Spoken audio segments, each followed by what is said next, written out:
So it's October now, and yeah, I thought I might give you a bit of lore, a bit of story, a bit of context on what we're going to be doing. As you know, I do like a monthly theme thing, and this time around, well, you'll see. Please also don't forget to like and subscribe, because this video took me longer than I thought it would, just because of how much I am putting into the art stuff I do now, because I have more time on my hands, which means the video gaps will be slightly longer, but the format and hopefully quality of the videos will be slightly better. Other than that, let's jump right in. So, some of the few things you're about to see are not for the light-hearted, and they can often be horrifying and mischievous and almost Lovecraftian in nature, I guess you could say. These few things are, in a sense, the right-hand man to Kalas and Krayat. They are likewise somewhat of a living tribunal to these two gods, as Marvel has that. And the thing is, their power is unmatched. It is inconceivable, incomprehensible,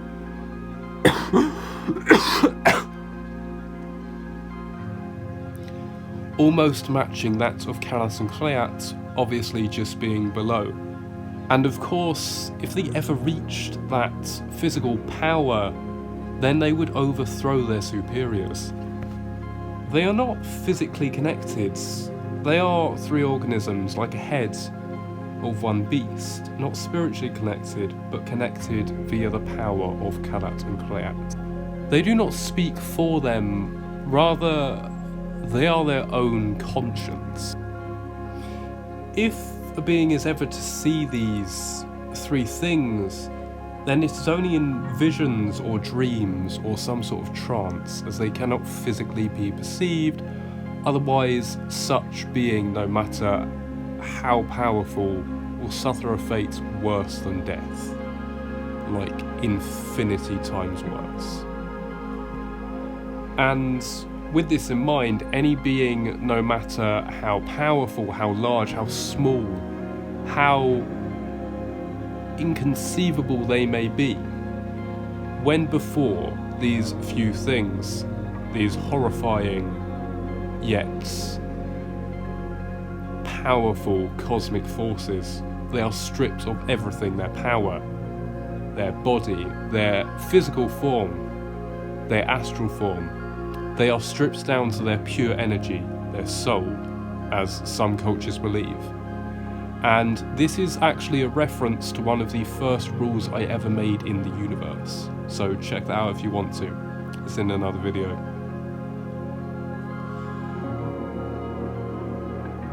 Now, the names of these such things are born of simplicity and were given just through motivation, through idea. They gave themselves their names, but they already have existed, but they never did exist. And they always will exist, but they never will exist.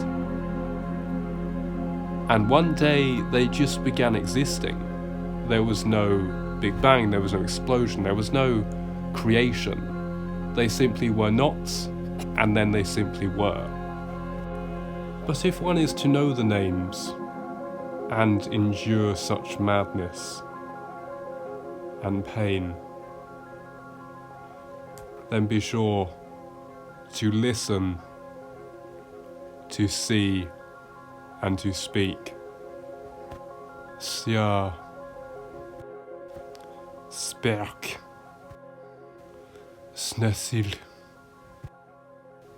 Honestly though, I had a lot of fun making this. It was a ton of fun to do, and actually reference the style I did in song art with this sort of twisted colour sort of sprouting around everything, and the mix of colour with the yellow and the orange, sort of that pumpkin sort of theme, and the green and the purple for Carrot and Krayat. I think it works really well alongside the black and white. I have tried to make some sort of glyphs. I think it went quite well.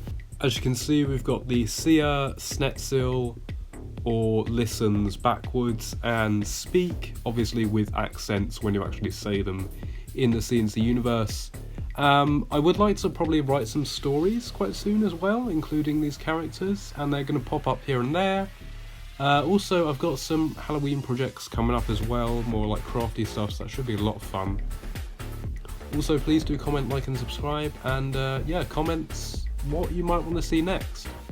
I'd love to hear from you guys what I could do possibly this October, and with the Halloween spooky theme. Especially now that we're in Godtober. There's a bunch of stuff I could do, to be honest.